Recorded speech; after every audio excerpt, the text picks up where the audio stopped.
Hello boys and girls, welcome to Dawes Avenue Bear Week. I'm really excited for this week. We have a lot of fun activities planned. And as I was thinking about Bear Week, I thought to myself, I want to read the story Corduroy to you. A classic children's story, one of my very favorites. It's been around for years and years. And so here we have Corduroy on the front cover. And he looks like he's looking down at something. He's wearing something special. We call those overalls. And the story was written by Don Freeman. We don't see that there's an author and an illustrator, so that means that Don Freeman, he did the illustrations and the words. And on the back cover, let's check and see if we have a blurb. Remember, blurbs are kind of little invitations to the story to tell us a little bit more about them. Oh, look at that. There's no writing, but there's certainly a picture. And in the picture, we see a girl holding up that very bear up in the air, looking at her, and they both look so happy. I wonder what happened in this story and how they met. So read along with me in my favorite, one of my favorite books, Corduroy. As we open the book, we look for the, oh, there we go, the title page. And again, a little tiny picture, an invitation that shows just the overalls. Isn't that curious? I wonder why the bear's not in the overalls. And I notice there's something a little different about those overalls. Do you see it? Let me go to the front. What do you notice about those overalls? And do you notice anything different about this pair? What I'm saying. Something a little bit different. Here we go. Corduroy is a bear who once lived in the toy department of a big store. Day after day, he waited with all the other animals and dolls for somebody to come along and take him home. Look at that. They're just sitting on the shelf, hoping that somebody will come. The store was always filled with shoppers buying all sorts of things, but no one ever seemed to want a small bear with green overalls. Look at all the different wonderful toys that they're looking at. Oh, look, here's somebody coming down the walk. Then one morning, a little girl stopped and looked straight into Corduroy's bright eyes. "Oh, Mommy," she said, "look, there's the very bear I've always wanted." "Not today, dear," her mother sighed. "I've spent too much already. Besides, he doesn't look new. He's lost the button to one of his shoulder straps."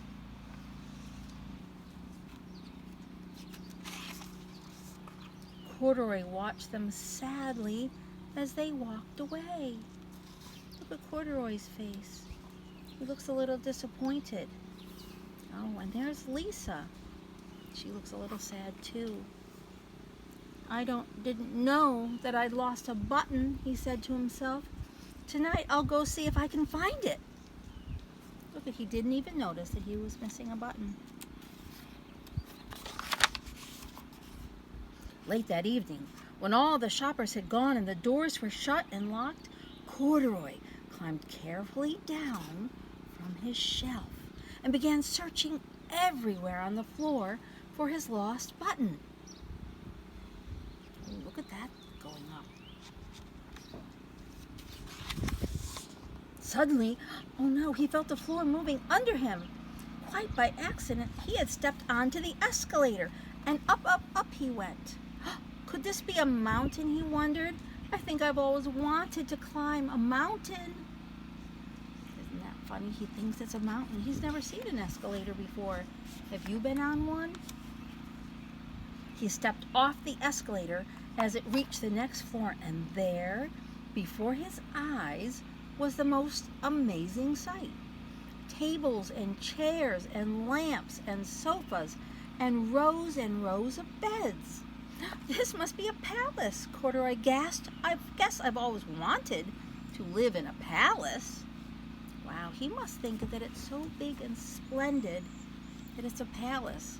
He doesn't really realize that it's just the furniture department of the store. He wandered around admiring the furniture. Admiring means that he thought it was pretty nice. "This must be a bed," he said. "I've always wanted to sleep in a bed." And up he crawled onto a large, thick mattress.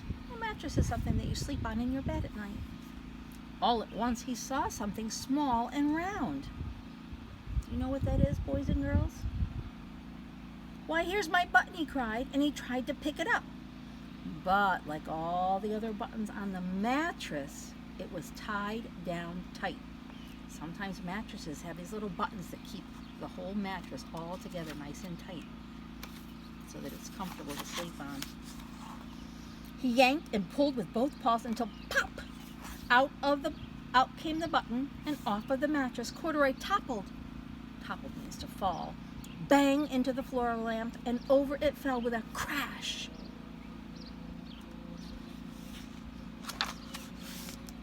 Corduroy didn't know it, but there was someone else awake in the store. The night watchman was going on his rounds on the floor above. Now, the night watchman is kind of like a security guard or somebody who kind of stays in the stores at night when nobody's there, just to keep everything safe. And when he heard the crash, he came dashing down the escalator. "Now, who in the world did that?" he exclaimed. "Somebody must be hiding around here." So the night watchman is very confused. There's nobody in the store, but suddenly the lamp is tipped over. He doesn't know it.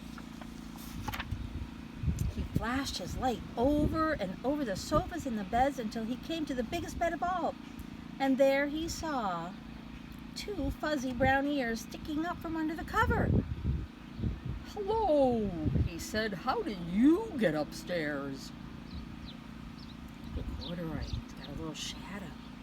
He's like, uh-oh. The watchman tucked Corduroy under his arm. Oh, look, he's being so safe and careful with him. And carried him down the escalator and set him on the shelf in the toy department with the other animals and dolls. Look, they're all sleeping. Waiting for the next day. Somebody might come and pick them and take them home. Corduroy was just waking up when the first customers came into the store in the morning. And there, looking at him with a wide, warm smile, was the same little girl he'd seen only the day before. "I'm Lisa," she said, "and you're going to be my very own bear. Last night I've counted what I've saved in my piggy bank, and my mother said that I could bring you home. So look at that, she's saved her money to buy something special, and she's decided that that special thing is going to be Corduroy." "Shall I put him in a box for you?" the sales lady asked. "Oh no, thank you," Lisa answered, and she carried Corduroy home in her arms. And she ran all the way up 4 flights of stairs into her family's apartment and straight into her very own room. So she lives in a big apartment house where you have to go up 1 floor, and 2 floors, and 3 floors, and 4 floors. All the way up. It makes me think of my daughter when she lived in an apartment on the 4th floor too. It was a long way up to get there. Corduroy blinked. Oh, and there was a chair and a chest of drawers, and alongside a girl-sized bed stood a little bed, just the right size for him. The room was small, nothing like that enormous palace in the department store. "This must be home," he said. "I know I've always wanted a home." Lisa sat down with Corduroy on her lap and began to sew a button on his overalls. "I like you the way you are," she said, "but you'll be more comfortable with your shoulder strap fastened." "You must be a friend," said Corduroy. "I've always wanted a friend." "Me too," said Lisa, and gave him a big hug.